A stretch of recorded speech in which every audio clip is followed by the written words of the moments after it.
하나님의 그 사랑을 묵상하며 기도하실 때 날 위해 십자가 지신 주님의 그 사랑을 내가 끝까지 붙잡겠습니다. 때론 가는 그 길이 험하다 할지라도 내가 그 길을 순종하며 기쁨으로 걸어가겠습니다. 우리 믿음을 주님께 드리면서 오늘 그 사랑과 우리의 반응함이 예배 가운데 있을 수 있도록 다 함께 통성으로 기도하겠습니다. 하나님, 오늘도 주님께 참여해 주셔서 아버지 하나님, 주님의 그 사랑 때문에 우리 인생을 걸어가는 줄로 믿습니다. 아버지, 끝까지 그 십자가 붙들고 걸어갈 수 있도록 인도하여 주시고, 험난한 세상 가운데 그 십자가 의지하며 살아가는 것이 버겁다 할지라도 내가 주님만 의지하며 걸어갈 수 있는 믿음적 결단이 오늘 예배 가운데 있도록 인도하여 주시옵소서. 나를 사랑하신 놀라운 주님의 그 사랑, 이해할 수 없고 설명할 수 없는 주님의 그 사랑을 우리가 깨달으며 고백할 수 있는 예배가 될 수 있도록 인도하여 주시옵소서. 오늘도 주님, 나를 향한 그 사랑 때문에 내가 예배하기를 간절히 원합니다. 내 그 사랑 앞에 내가 믿음을 결단하기를 간절히 원합니다. 끝까지 그 십자가 붙들며 살아갈 수 있도록 인도하여 주시옵시고, 그 사랑을 기억하며 살아가는 귀한 믿음의 결단으로 나아갈 수 있도록 인도하여 주시옵소서. 내 입술을 열어서 내 모든 삶을 드려 주님을 예배하며 주님을 찬송하기를 간절히 원하오니 오늘도 주님께서 함께하여 주시옵소서. 나를 사랑한 주님의 그 사랑 때문에 내가 살아가는 줄 믿습니다. 나를 사랑하신 그 주님의 은혜 때문에 내가 인생 가운데 승리하는 줄로 믿습니다. 오늘도 그 감격과 그 은혜가 이 가운데 부어질 수 있도록 인도해 주시고, 끝까지 주님을 닮아 살아갈 수 있도록 인도하여 주시옵소서. 나를 살리신 주님의 그 은혜, 내 인생을 들어가신 주님의 그 사랑을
하늘의 영광을 버리고 인간의 몸으로 이 땅에 오신 주님, 그 낮아지심을 통해 보여주신 주님의 사랑을 깊이 알게 하여 주시옵소서. 십자가의 길이 참된 길임을 알면서도 세상의 유익과 안락함을 쫓았던 우리를 긍휼히 여겨 주시옵소서. 예수 그리스도의 보혈로 우리를 정케하사 부활의 주님 바라보는 소망의 삶 살게 하여 주시옵소서. 우리의 길과 진리요 생명이시며 우리의 산길이 되신 살아계신 예수 그리스도의 이름으로 기도합니다. 아멘.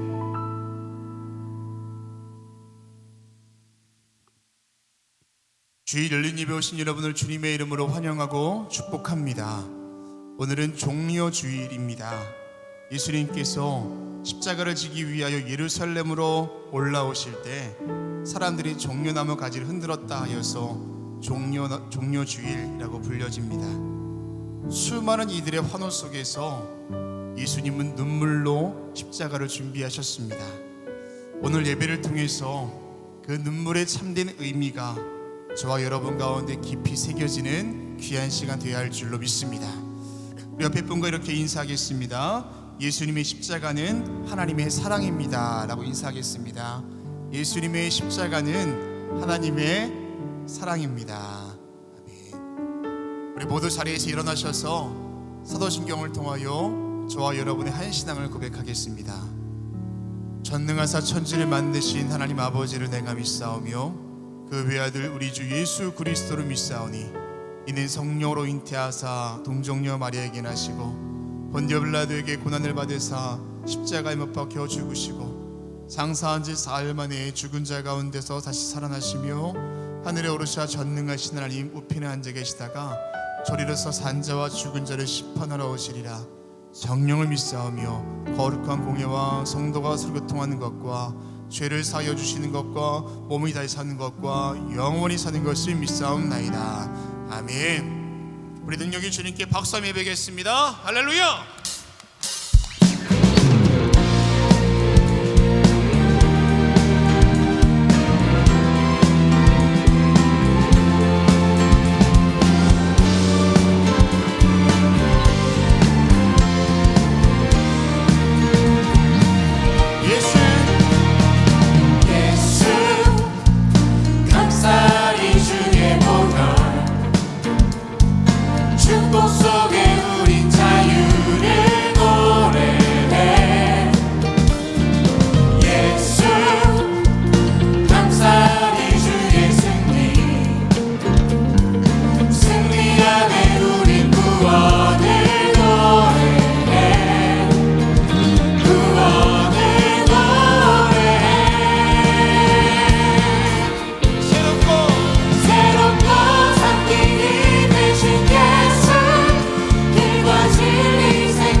죄 씻어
우리 모두 자리에 앉으시겠습니다.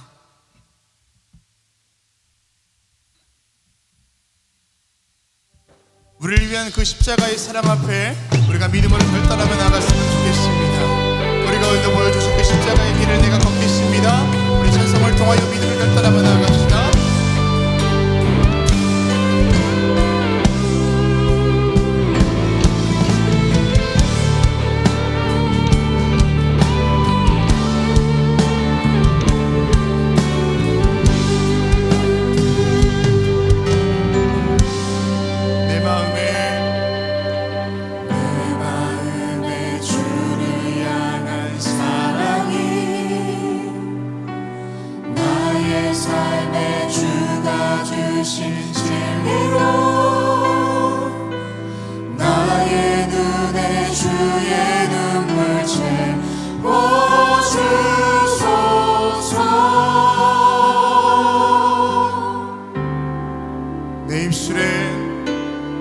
내 입술에 찬양의 향기가 두 손에는 주를 닮은 섬김이 나의 삶의 주의 흔적 나게 하소서. 하나님의 사랑이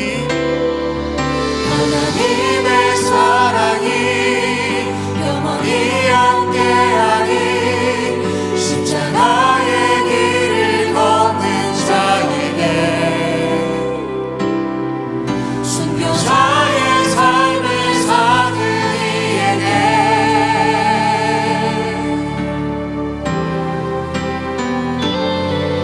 죽어가는 소리와 세상 유혹 속에도 주의 순교의 신부가 되리라.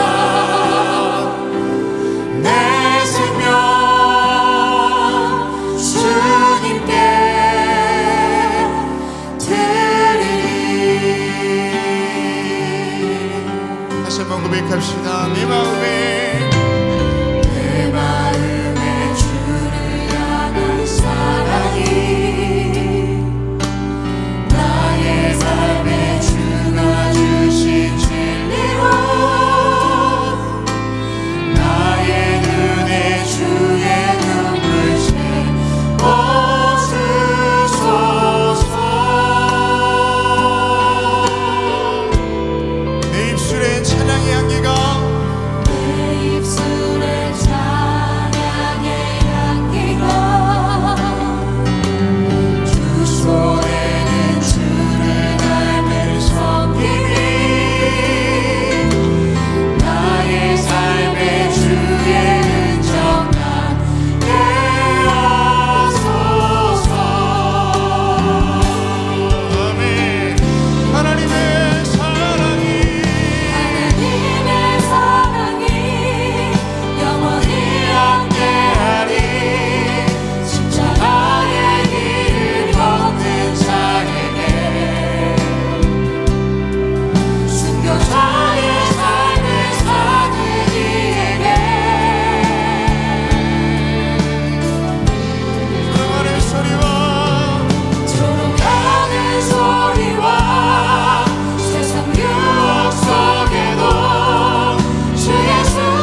걸어갈 수 있도록 주님의 사랑이 영원토록 우리 가운데 거하시도록 인도하여 주십시오. 다 함께 손을 높이 들고 우리 믿음으로 결단하며 동성으로 기도하겠습니다.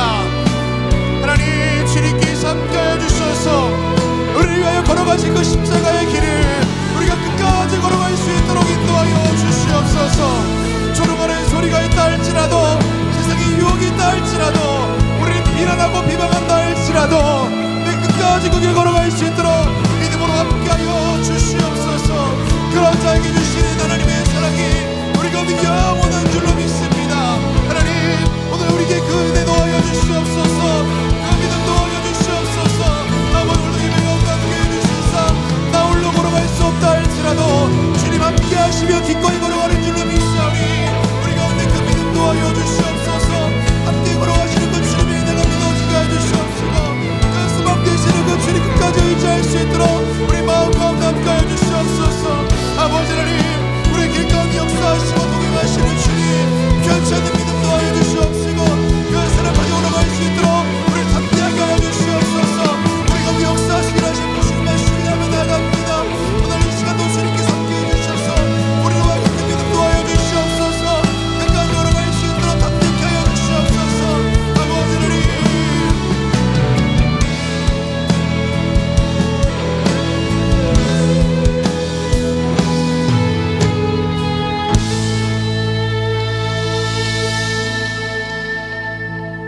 우리 한 번 더 중보하며 기도하겠습니다. 우리 열방을 위해서 기도하실 때 우리 튀르키야 시리아 가운데 있는 주의 백성들 긍휼히 여겨 주셔서 삶이 회복되게 하여 주시고 특별히 안디옥회 신교회를 통하여서 하나님의 귀한 일들이 나타날 수 있도록 열방을 위해서 기도하겠습니다. 이 나라 위해서 기도하실 때 정치, 경제, 사회, 문화, 안보의 안정을 더하여 주시고 위정자들에게 하늘의 지혜를 더하여 달라고 기도하겠습니다.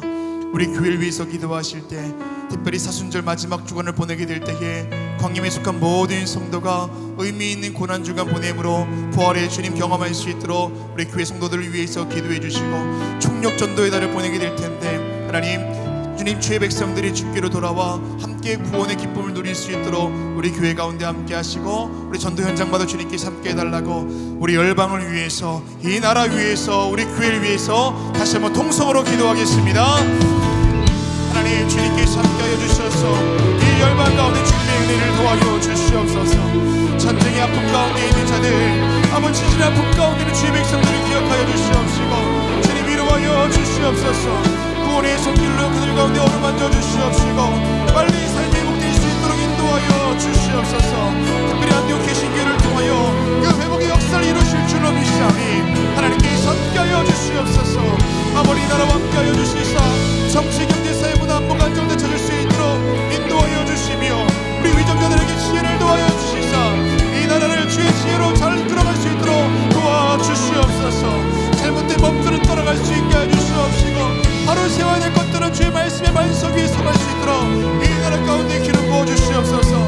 우리 교회와 함께 하시는 주님, 고난주간을 보내게 될 때 하나님께서 함께 해주셔서 의미 있는 사순절 보낼 수 있도록 인도하여 주시옵시고 그리스도의 문에 동참하여 구원의 기쁨 맞이할 수 있는 우리 교회 될 수 있도록 인도하여 주시옵소서. 총력전도의 날을 맞이하여 우리 광교에 속한 모든 성도가 함께 전도하며 한 날을 살아가게 될 때 하나님, 우리 가운데 한 영혼을 향한 주님의 사랑을 도와여 주시옵소서. 불행의 열정을 도와여 주시옵소서. 주님을 알지 못하여 구원의 감동 가운데 살지 못하는 이들이 우리 교회를 통하여 주님을 알게 해주시옵시고 건전한 믿음 가지고 살아가며 전교의 기쁨과 구원의 영광 가운데 살아갈 수 있는 복된 삶을 누리게 될 줄로 믿사오니 우리 국민의 속한 모든 성도들 마음을 열어주시옵시고 함께하여 주시옵소서. 우리 교회 가운데 역사하시고 예배 가운데 기름 부으실 주님의 역사를 나아갑니다. 함께하여 주시옵소서.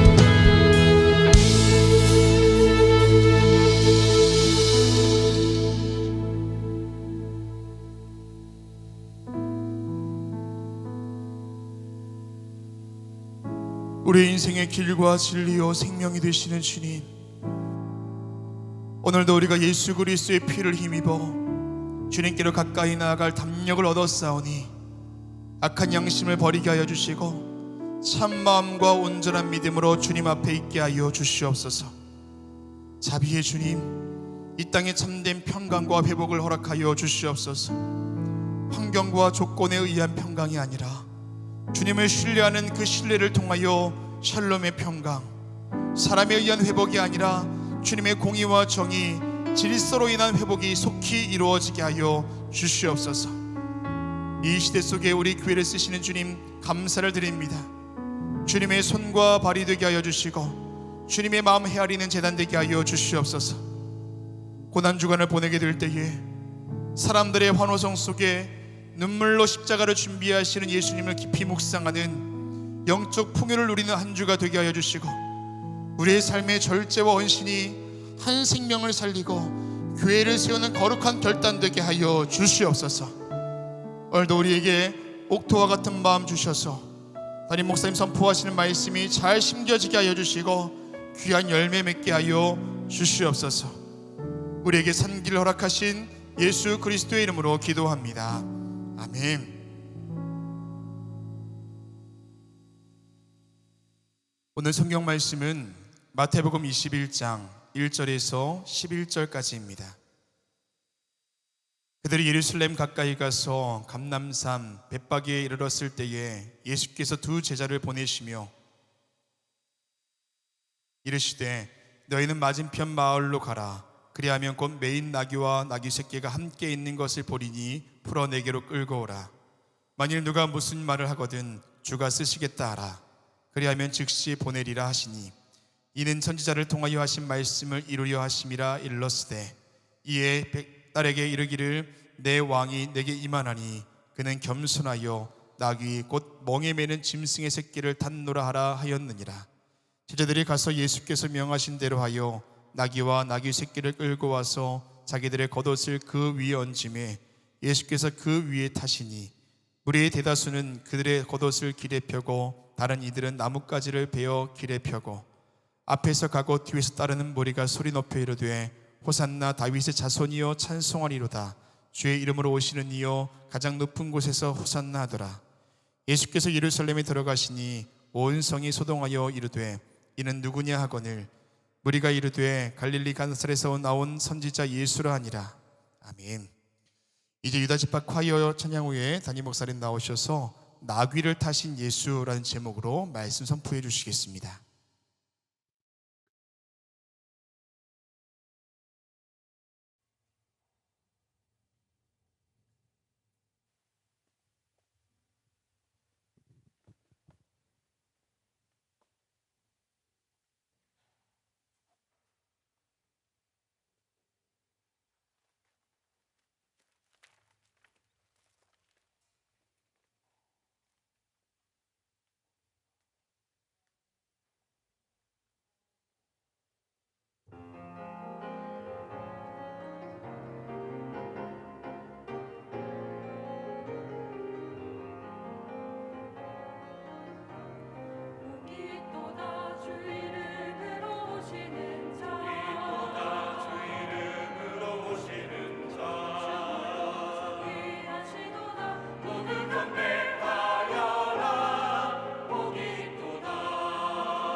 유다지파의 귀한 찬양에 감사합니다. 고맙습니다.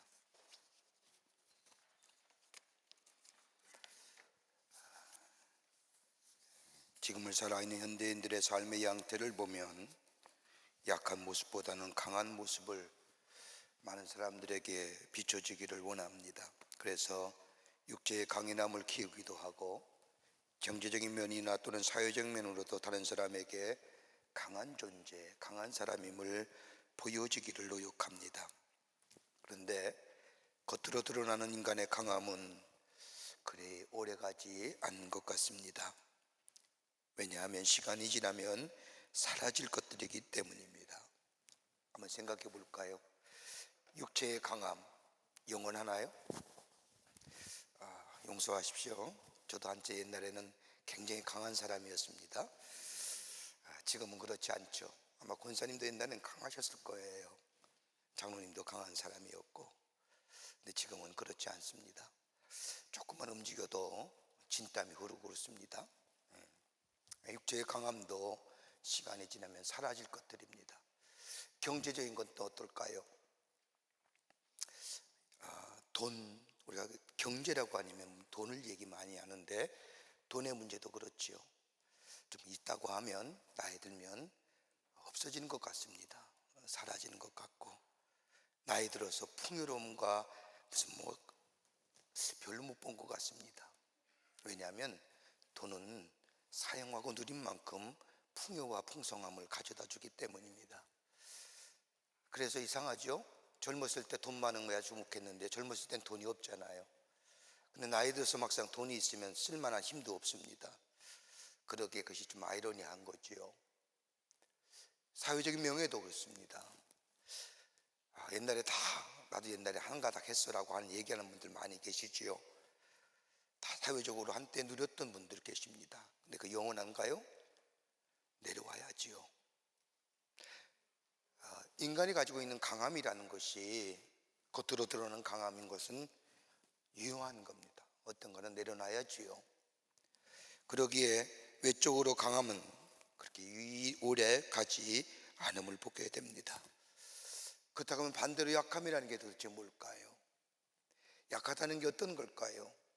흔히 사람들이 약하다고 얘기할 때에 인간은 본디 약한 존재인데 약하다고 할 때에 흔히 얘기하는 것은 경제적인 빈곤, 정치적인 약자, 육체의 질병, 지식의 빈약함 이런 것 같아가지고 인간의 약함을 얘기하지만 여러분 꼭 그런 것만은 아니지 않습니까?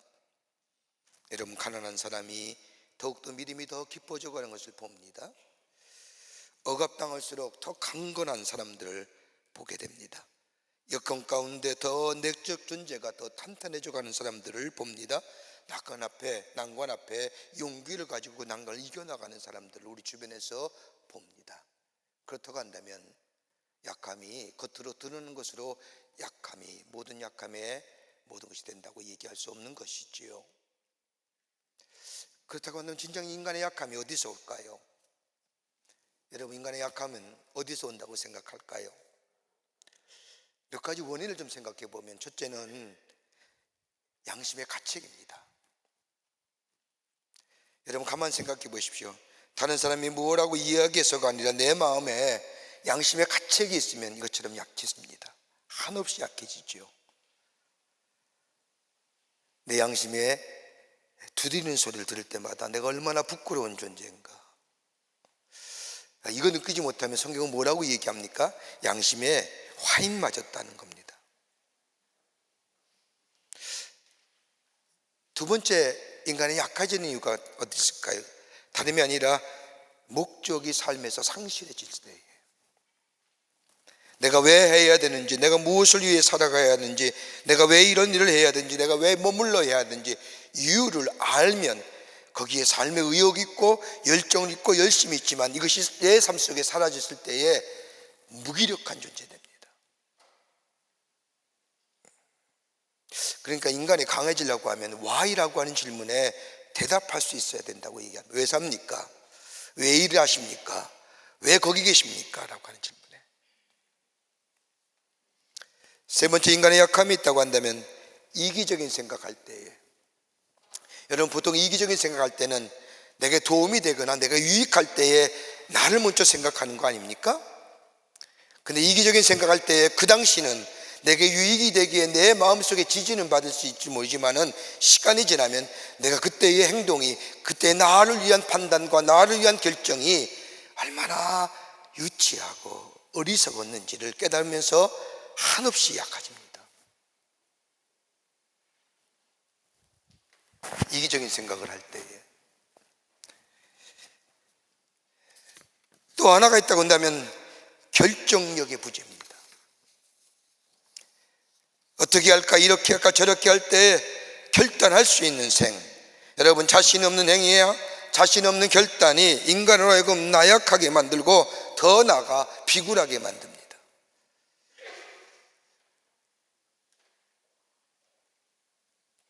한 가지 더 붙인다고 한다면 욕심에 이끌려 사는 인생. 내 욕심대로. 여러분, 오늘 본문의 말씀을 보면 예수님께서 예루살렘 성에 올라가신 이 예루살렘 입성에 관한 말씀입니다. 오늘이 종려주일이지요. 종려주일의 원래의 기원은 예수님께서 나귀를 타고 올라가실 때에 예루살렘 거민들이 종려나무 가지를 흔들었다고 해서 종려주일이라고 얘기하고, 영어는 팜스 선데이라고 얘기합니다.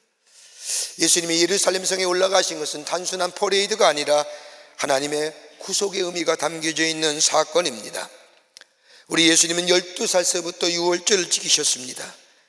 오늘 본문의 말씀은 예수님이 자신의 생의 마지막 유월절을 지키기에 앞서 저 제자들에게 벳박에 가면 나귀가 있을 텐데 그 나귀를 가져오라고 얘기합니다. 그때에 제자들에게 말하기를, 혹시 이 나귀에 대해 물어보는 사람이 있으면 주께서 쓰시겠다고 하라고 말씀하며 그 나귀를 가져오라 하시고, 가져온 나귀를 타시고 예루살렘 성으로 들어가십니다. 예수님이 나귀를 타고 예루살렘 성에 들어가자 성에서는 큰 소동이 났습니다.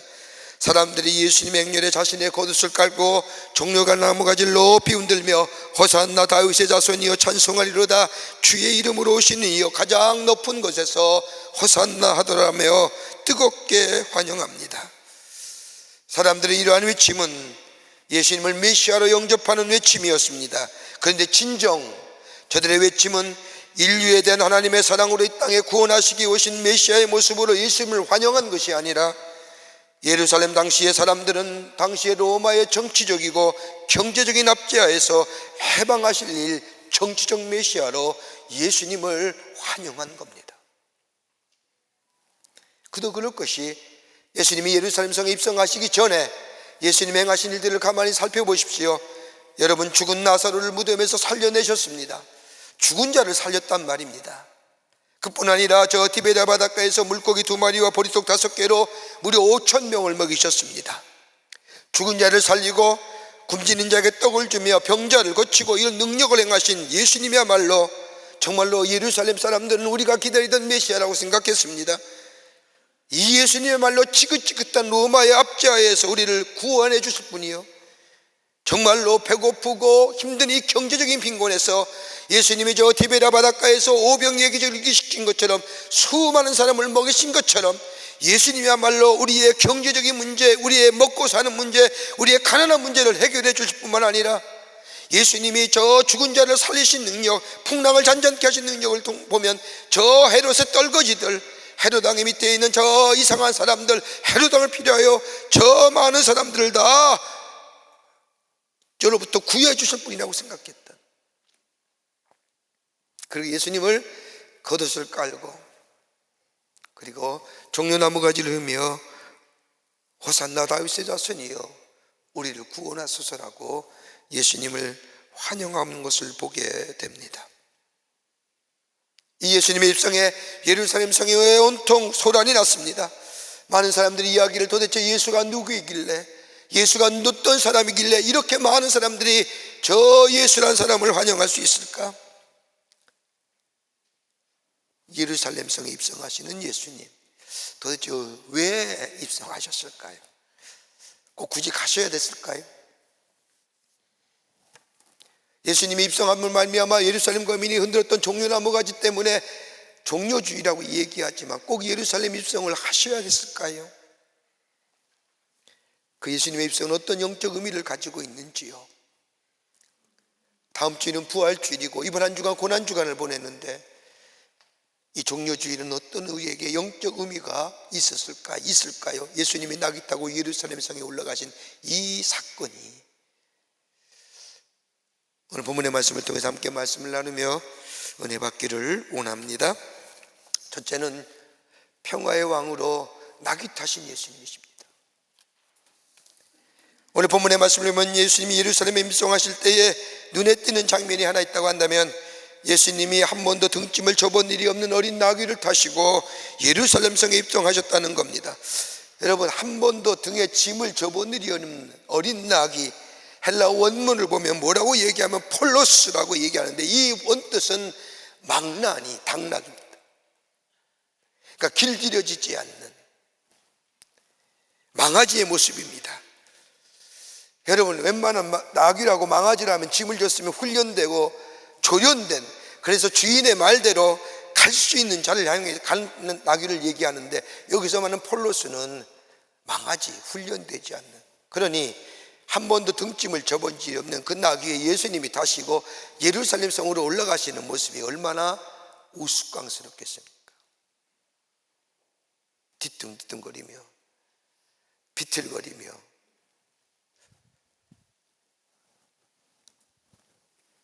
저 예루살렘에 거하는 있는 로마의 군인들, 위협적인 군복과 더불어 특별한 말을 타고 예루살렘 성으로 입성한 로마의 군인들과는 너무나 대조적인 모습입니다.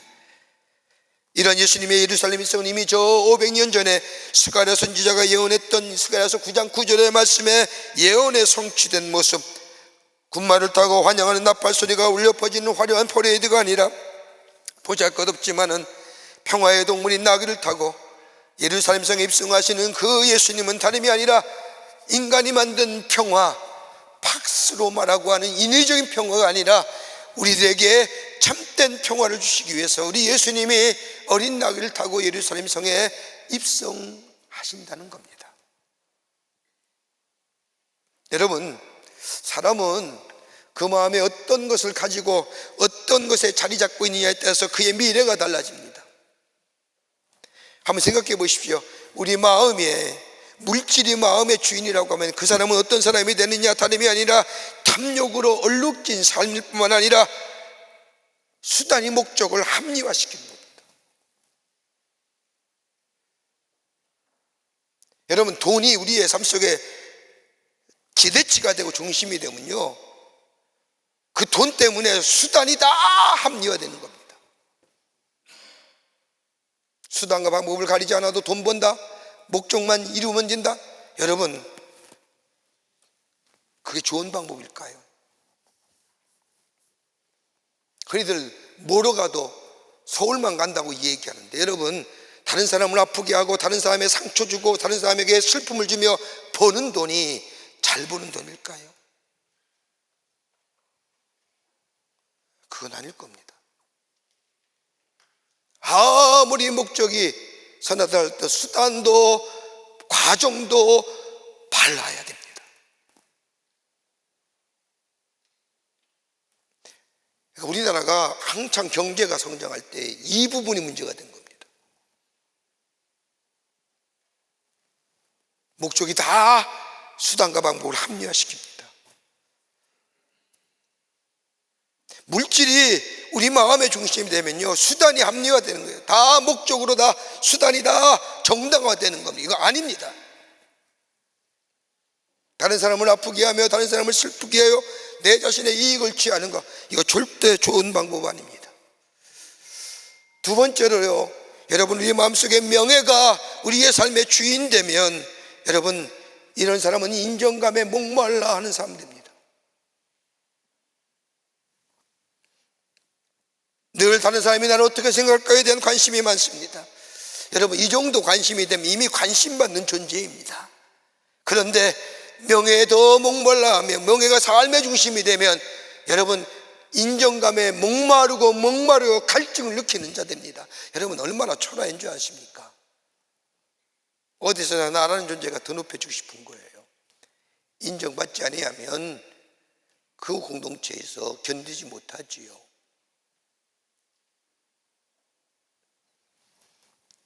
또 여러분 건강이 우리의 삶 속에 중심이 되면요, 기준이 사라지는 겁니다. 여러분, 요즘에 우리 주변에 얼마나 많은 건강에 대한 보양식이 많아요. 여러분, 이거 좋다 하면 다 그거 먹잖아요. 저거 좋다 하면 다 그거 따라가서 그거 먹잖아요.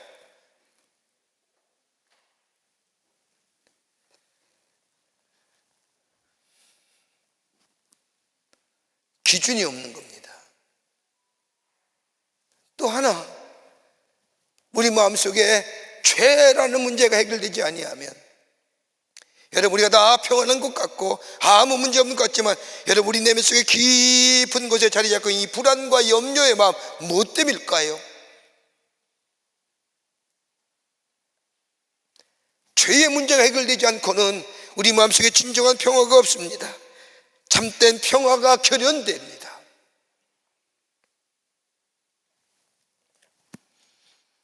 여러분, 우리에게 진정한 평화를 주는 것이 어떤 것일까요?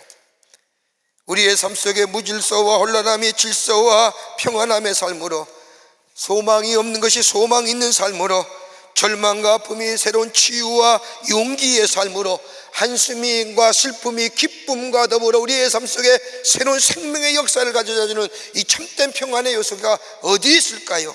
여러분, 우리의 삶 속에 물질이나 명예나 건강이나 우리 죄의 문제를 해결하여 참된 평안을 줄 수 있는 비결이 어디 있을까요?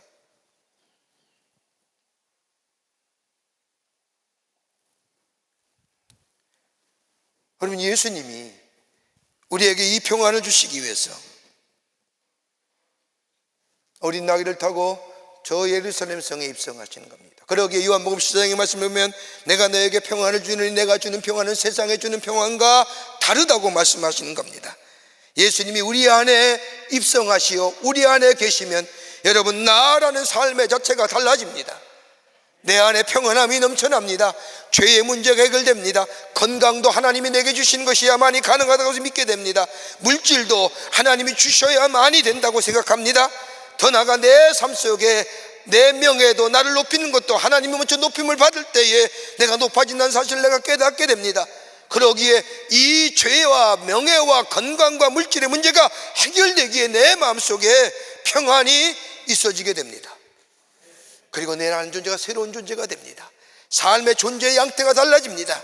이제껏 내가 땅의 것을 바라보며 땅의 소욕을 쫓아갔던 삶이 예수가 내 안에 입성하셔 내 삶의 주인 되면 땅의 소욕에 땅에 따라 사는 삶이 아니라 하늘의 가치와 저 땅의 세계관과 땅의 가치관이 아니라 하늘의 가치관과 하늘의 세계관을 가지고 사는 존재로서의 내 삶의 변화가 있어지게 됩니다. 그러니까 보는 것이 달라지는 거예요. 생각하는 것이 달라지는 거예요.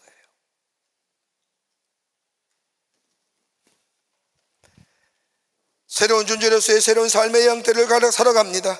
바울이 고백한 것처럼 이전 것은 지나갔으니 보라 새 것이 되었도다 라는 고백이 바울의 고백이 아니라 내 고백이 되는 겁니다.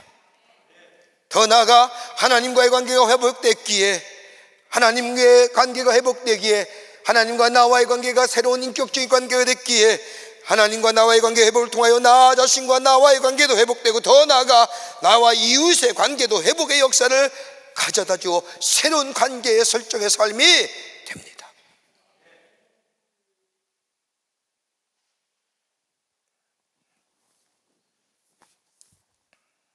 그리고 하나님 나라의 백성으로 사는 겁니다. 하나님 나라의 백성으로. 여러분, 일본의 여류작가 미우라 아야코라고 하는 빙점을 쓴 소설가 여러분 잘 아실 겁니다. 여러분, 이 소설도 한 번씩 다 한 번쯤 읽어보신 줄 압니다만은, 이 미우라 아야코는 독실한 크리스찬입니다. 이 미우라 아야코 역시 크리스찬인 남편을 만나서 결혼을 하여 가정을 이루는데 남편의 월급이 그다지 많지 않아 생활의 어려움을 겪고 있을 때에 이 미우라 아야코는 자신의 삶에 좀 도움이 되고자 자기네 집 앞에 조그만 가게를 냅니다. 그리고 친절하고 상냥하게 손님을 맞이하다 보니 장사가 잘 되는 겁니다. 얼마 안 가서 날마다 트럭으로 물건을 들여올 정도 가게가 번성이 됐습니다. 너무 바빠 정신이 없습니다. 그 어느 날 퇴근하고 집에 돌아온 남편이 이 미우라 아이 꼴을 보면서 이렇게 말을 건넵니다. 여보, 장사가 잘 되는 것은 좋은 일이다마는 이러다가 다른 가게들이 문을 닫지는 않겠소? 우리만 잘 살겠다고 하는 일이 하나님이 진정 기뻐하시는 일이 아닌 것 아닌가요? 하나님이 정말 이 일을 기뻐하시는 일일까요? 나만 잘 살겠다고. 하나님이 기뻐하신 일이 아니지 않소라고 하는 이 남편의 말 한마디에 이 미라의 거의 마음에 뭔가 하나 꽉 얻어맞은 느낌. 밤새 잠을 못 자고 이것을 이제 생각합니다. 이게 정말 하나님이 기뻐하시는 일일까?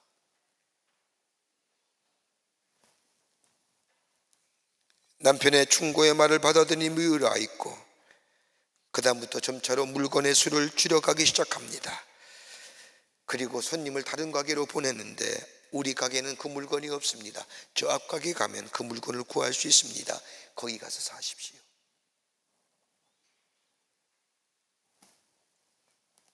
이렇게 하면 손님을 나누어 줍니다. 그러다 보니 시간이 좀 여유가 있는 겁니다. 조금씩 시간의 여유가 생기면서 본래 이 뮤라리코가 가졌던 재능을 살려서 글을 쓰기 시작하는데 그렇게 해서 쓴 글이 바로 빙점입니다. 엄청난 베스트셀러가 되었고 이것으로 하여금 그녀는 유명 작가가 될 뿐만 아니라 부의 반열도 올랐다고 합니다. 예수님이 뒤뚱거리는 한 번도 물건을 실어본 적이 없는 어린 나귀를 타고 예루살렘 성에 올라가신 것은 우리에게 뭐요? 평안을. 그 평안은 어디서요? 하나님과 나와의 관계가 회복되는 역사 속에. 거기에 새로운 관계성이 생기고 그 관계성에 참된 평화를 누리며 사는 삶, 이걸 우리에게 주시기 위해서 나귀 타고 예수님이 예루살렘 성에 올라가셨다는 겁니다. 두 번째로는 겸손의 왕으로 나귀 타신 예수님이십니다. 오늘 본문의 말씀을 보면 어린 나귀를 타시고 예루살렘 성으로 향하여 올라가십니다. 승리의 퍼레이드임에도 불구하고 예수님은 흰 백마나 흑마를 타고 예루살렘 성으로 입성하신 것이 아니라 작은 나귀 새끼를 타고 올라가십니다. 여러분, 예수님의 예루살렘 성의 입성은 단순한 퍼레이드가 아닙니다. 하나님의 인류를 향한 구원사적인 의미가 담겨져 있는 퍼레이드입니다. 인간의 욕심이 만들어낸 전쟁임에도 불구하고 전쟁에서 승리한 장군이나 병사들은 빨간색의 카페트가 깔린 길을 당당하고도 사람들의 환호를 받으며 걸어갑니다. 그러나 예수님의 예루살렘 입성은 그냥의 퍼레이드가 아니라 인류를 향한 하나님의 구속사적인 의미가 담겨져 있어요. 우리를 구원하시기 위해서 사람이 되셨고 십자가를 지셨고 부활하셨고 그리고 그 하나님 나라의 완성을 향하여 입성하시는 예루살렘 성의 입성, 그렇게 많은 무리들이 예수님을 뒤를 따르면서 호산나 호산나라고 외칩니다.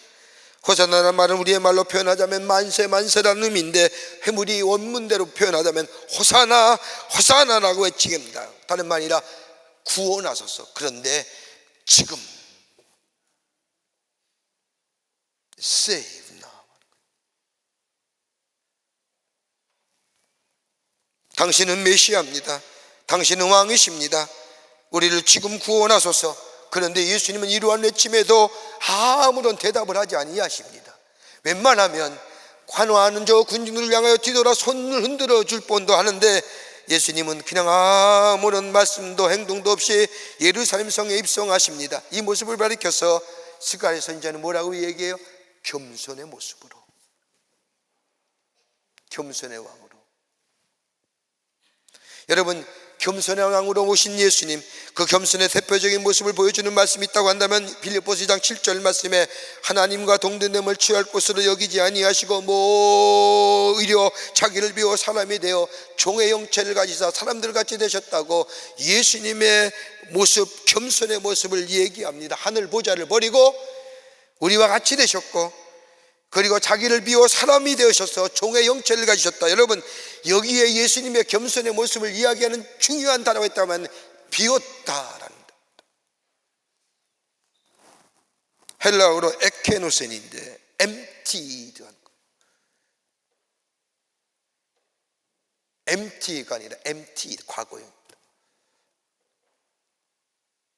비웠다는 건 뭡니까?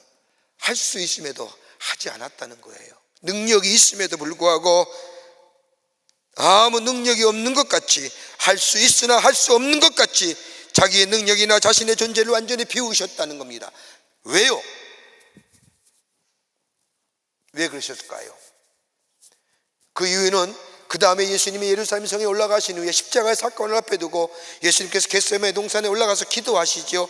땀이 핏방울 되도록 기도하시면서 뭐라고 말씀하십니까? 아버지요, 내 뜻대로 하지 마시고 누구의 뜻이요? 아버지의 뜻대로. 자기를 비웠다는 것은 할 수 있으나 하지 않는 거죠. 능력이 있으나 능력이 없는 것처럼. 뭐요? 내 뜻과 내 주장이 먼저가 아니라 하나님의 뜻과 하나님의 원하신 것이 먼저이기에 내 것을 비웠다는 겁니다. 그리고 주의 뜻을 이루어 나가는 겁니다. 여러분, 우리의 믿음의 생활에 우리가 주로 하는 얘기 가운데 신앙, 믿음, 여러 가지 많은 신앙적 용어의 가장 베이식에 공통적으로 들어가는 것이 있다고 한다면 뭐예요? 낮아짐, 자기 비움. 믿는 것도 뭐예요? 자기 부정이잖아요. 신앙생활, 내 거 내려놓는 거잖아요.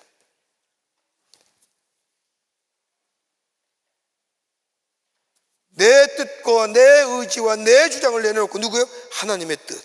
그러기에 성경의 역사를 보면 겸손한 자에게는 하나님의 일하실 역사가 많이 있고 일하실 공간이 많이 있지만 자기의 의와 자기의 주장을 내세운 데에서는 하나님이 일하실 공간이 없다는 겁니다.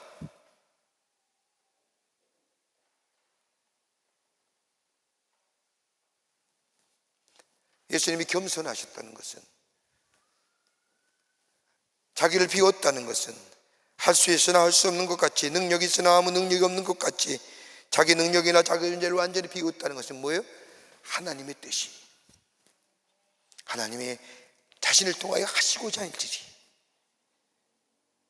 먼저이기에 할 수 있으나 할 수 없는 것 같이, 능력이나 능력 없는 것 같이 겸손한 자의 모습으로 낙이 타고 예수님이 올라가셨다는 겁니다.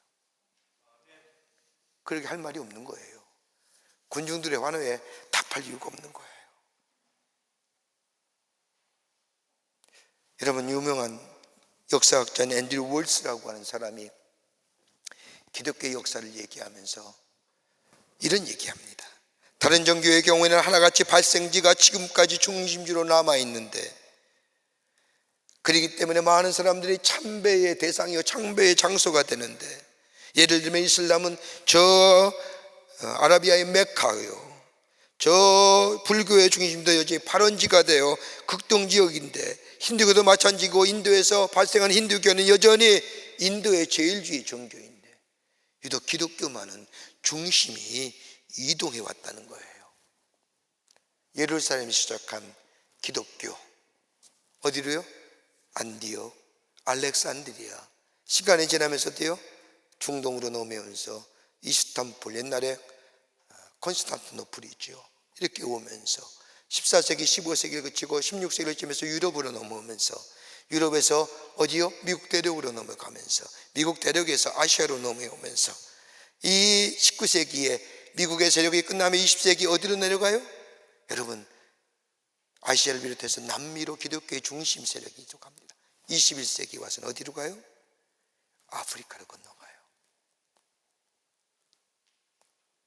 기독교의 중심의 세력이 이동해 가는 거예요. 그러기에 지금은 유럽이 기독교의 종주국이요, 미국이 기독교의 종국이요, 얘기할 수 없는 거예요. 아시아가 대한민국 기독교의 종주국이요, 얘기할 수 없는 거예요. 그러면서 이 얘기하는 이 앤드류 윌슨은 뭐라고 해요? 여기에 배경이 어떤 것이 있느냐? 왜 기독교는 이렇게 중심의 축이 이동해 가느냐? 그건 다름이 아니라 그 밑바닥에는 끊임없이 기독교가 변화하는 이유는 다름이 아니라 기독교의 중심에는 비워짐, empty, 낮아짐이.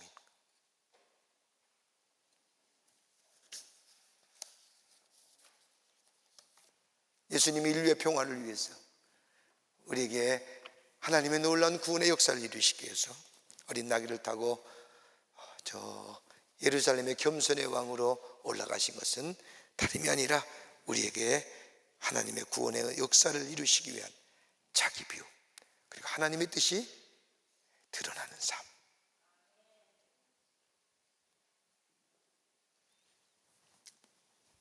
끝으로 예수님이 어린 나귀를 타고 예루살렘 성에 올라가심은 다름이 아니라 구원의 주로서 우리에게 구원 주시기 위해서.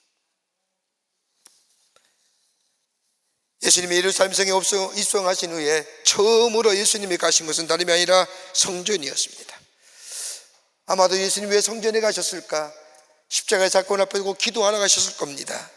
그런데 성전이 장터가 되어 버린 겁니다. 제사하러 온 사람들의 양이나 비둘기를 파느라 성전이 난리법석입니다. 성전이 성전다운 구실을 못하게 되자 예수님은 이전과 같이 겸손하고 온유한 사람, 온유한 자의 모습으로 변하여 채찍을 들으시고 돈 바꾸는 자의 상을 뒤집어 부시고 비둘기를 파는 자들의 상을 뒤엎으시며 책망하시길 강도의 자식들아.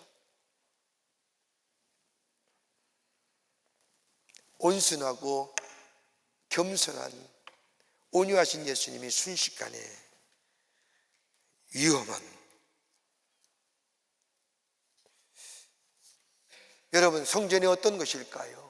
하나님을 예배하는 장소요, 하나님 앞에 기도하는 장소요, 하나님을 만나는 장소요.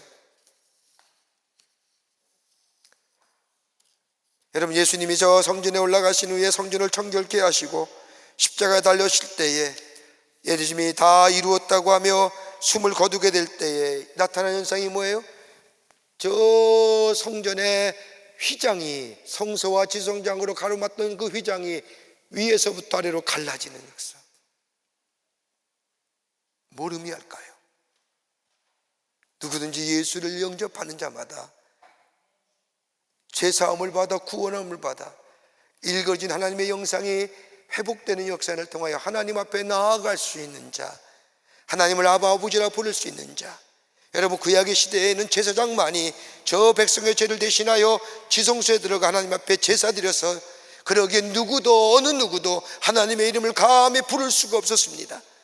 내가 개인적으로 하나님을 가깝게 여기며 하나님을 향하여 부를 수 있는 자의 이름은 뭐예요? 야훼.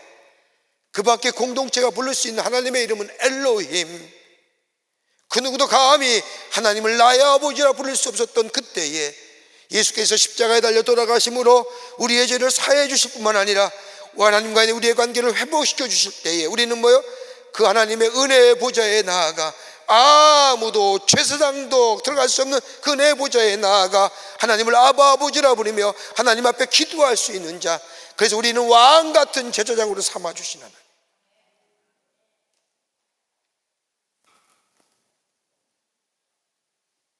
여러분 구원은 내가 스스로 구원받는 게 아닙니다. 누군가 나를 구원해 줘야만이 구원이에요. 이 구원의 놀라운 역사를 이루시기 위해서 하나님과의 화목 관계를 만들고 내 안에 일그러진 하나님의 형상이 회복되고 하나님을 아버지라 부르며 그 기도의 자리에, 주님을 만나는 자리에, 주님을 예배하는 자리에, 주님의 이름을 찬송하는 자리에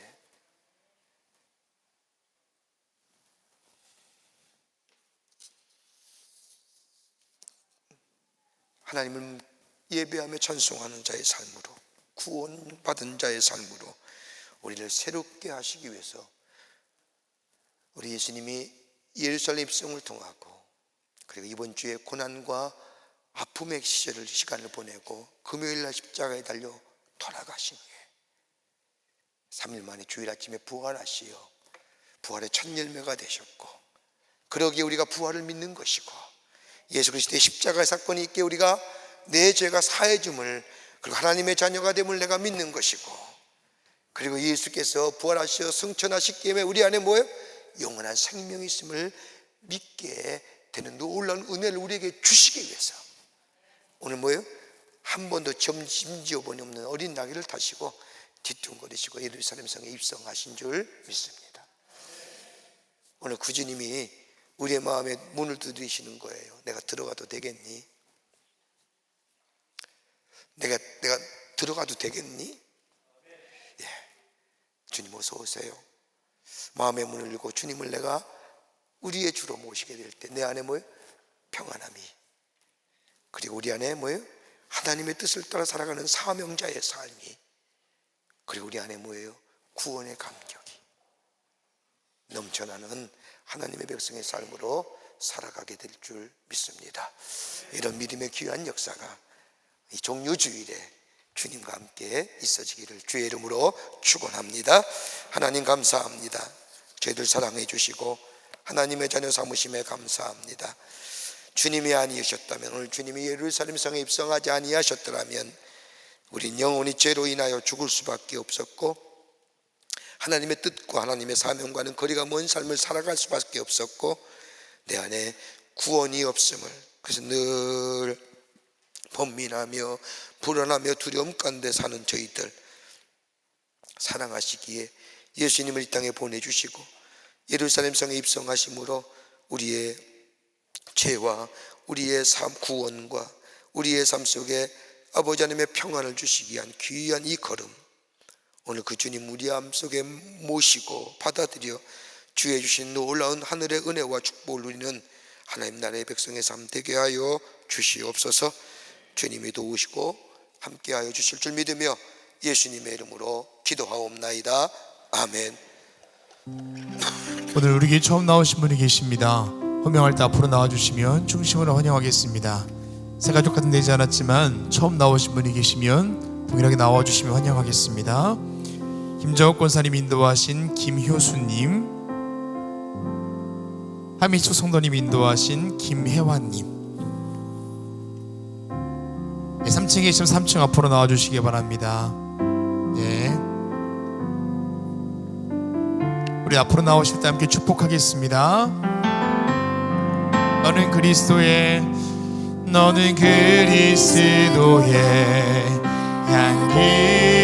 향기라.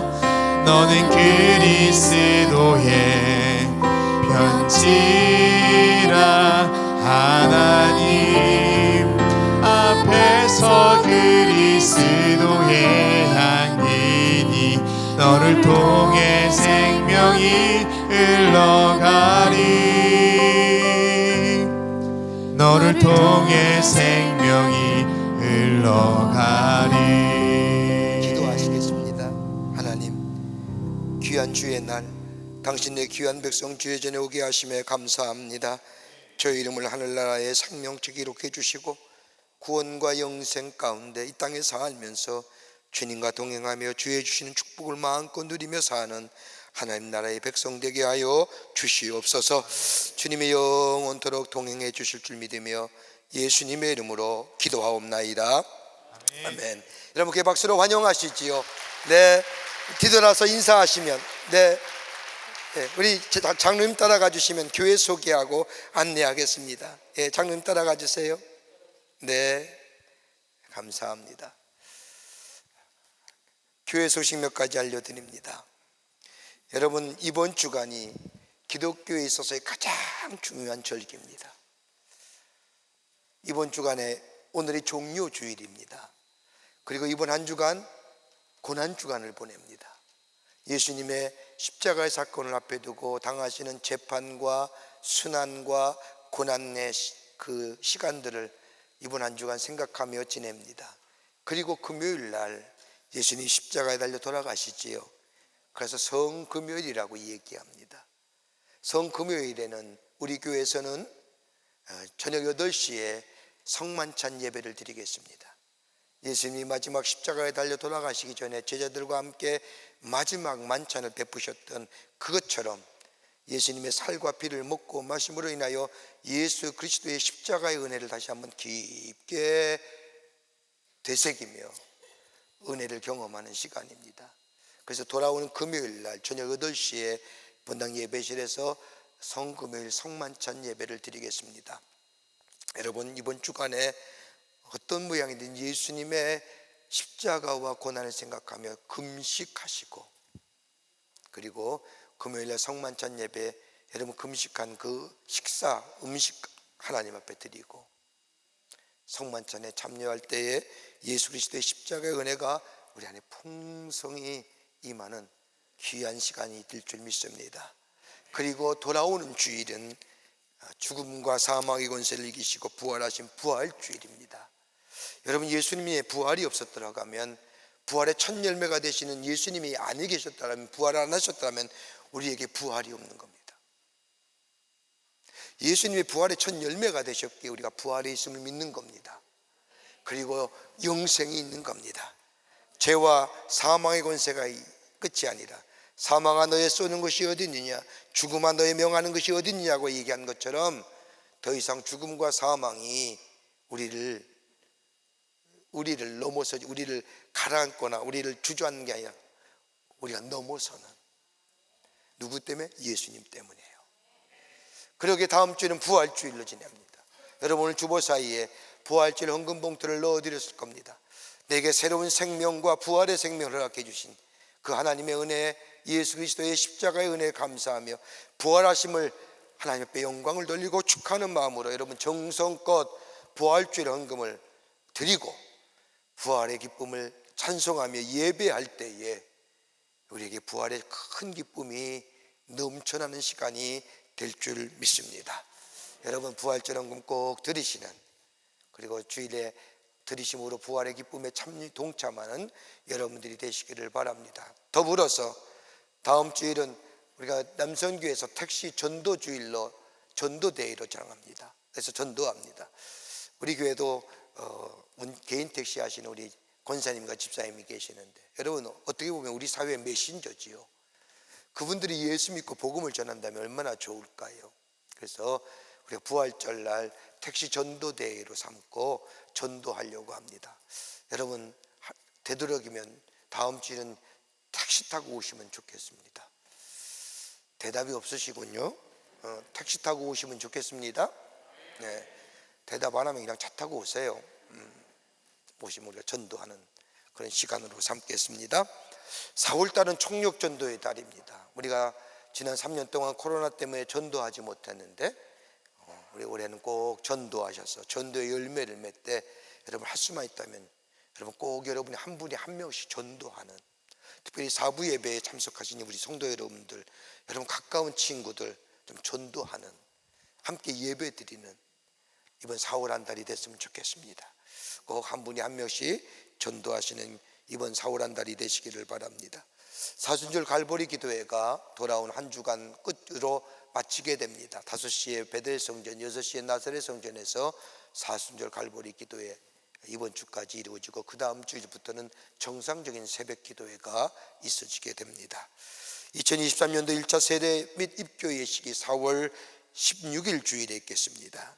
세례 및 입교 대상자는 일정을 참석하여 주시기를 바랍니다. 오늘 강단 미안의 24교구의 조승구 권사님 가정에서 자녀들과 함께 이성근 권사님을 추모하며 장식해 주셨습니다. 선교구와 교구 소식, 선교의 모임들 여러분 모시고 다 참여하여 주시기를 바랍니다. 지난 한 주간에 어려움 당한 가정들이 계십니다. 만나실 때에 하늘의 소망으로 위로하여 주시기를 바랍니다. 두 가지만 얘기할게요. 한 세 가지만 더 강구합니다. 하나는 우리 교회가 올해 창립 70주년입니다. 그리고 또 우리 교회의 선국위원회가 만들어진 40주년이 된 해입니다. 그래서 우리 선국위원회에서 파워 크리스찬에서 창단 40주년 기념 뮤지컬 더 드리머라고 하는 뮤지컬을 제작하고 공연을 준비합니다. 오늘 4월 21일서부터 23일까지 BBC 해치홀에서 공연하게 되는데, 여러분 오셔서 많은 은혜와 감동을 받으시는 기회 되시고요. 저 본당 러비에 부활주일과 고난주일을 기념해서 십자가 전시회합니다. 여러분 내려가셔서 보시고 예수 그리스도의 십자가를 다시 한번 깊게 묵상하는 기회가 되시기를 바랍니다. 다음 주일은 우리 CTS 한국교회가 중심으로 한 선교 140주년을 맞이해서 부활절 퍼레이드를 저 광화문 광장에서 갖습니다. 여러분, 예수님이 이 땅에 복음이 전파된 지 140주년이 됐는데 다음 주 2시에 저 광화문 광장에서 우리 한국교회 모든 성도들이 모여서 예수 부활하신 날 부활절 퍼레이드를 합니다. 여러분, 광화문 광장이라는 것이 꼭 데모하는 광장으로 전락되고 말았는데 양분되는 진보와 보수, 좌파 우파. 여러분 다음 주일만은 2시부터 저 광화문 광장에서 세종대로와 서울광장을 잇는 예수 그리스도의 부활을 증거하는 퍼레이드가 열려집니다.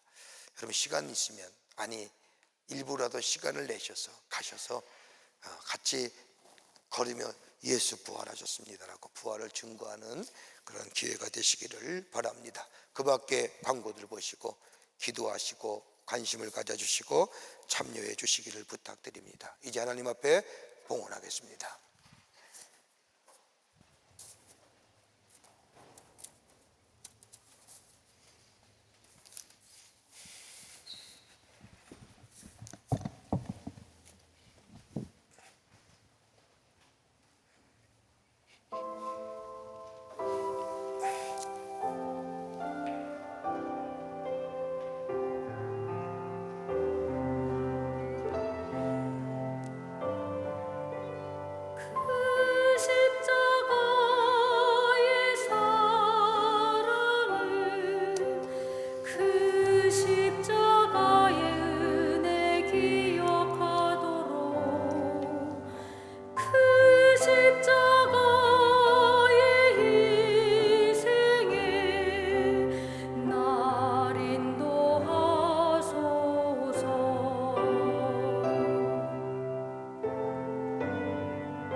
거룩한 주의 날 저희들의 걸음을 하나님의 귀한 전에 오게 하시고 우리의 마음과 정성을 모아 하나님 앞에 예배하게 하심에 감사를 드립니다.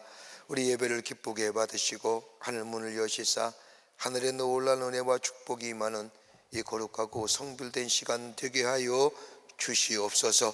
하나님 앞에 예배하며 귀한 예물 정성껏 주님 앞에 드립니다. 우리의 믿음의 고백이요 주님을 향한 사랑의 고백입니다. 기쁘게 받으시고 하나님 나라의 귀하게 쓰임받게 하시며 이 예물을 실 때마다 예수 그리스도의 생명의 소식이 널리 증거되어지는 귀한 예물로 주님 사용하여 주시고 드린 손길마다 하나님의 축복이 넘치도록 임하여 저들의 삶 속에 부활의 주님 아니 살아계신 하나님이 증거되는 백성들에 되게 하여 주시옵소서. 아버지 하나님, 이 나라 이 백성을 국리를 여겨주시고 이 땅의 어둠의 것들은 다 물러가게 하시며 아버지 빛의 역사가 이 땅이 넘쳐나게 하여 주시옵소서. 정치, 경제, 사회, 문화 모든 분야에 하나님이 친히 다스려 주시사 공의와 정의가 세워지게 하시고 이 땅이 하나님의 구원을 받은 백성의 삶으로 넘쳐나 복된 땅, 복된 나라 되어질 수 있도록 도와주시옵소서.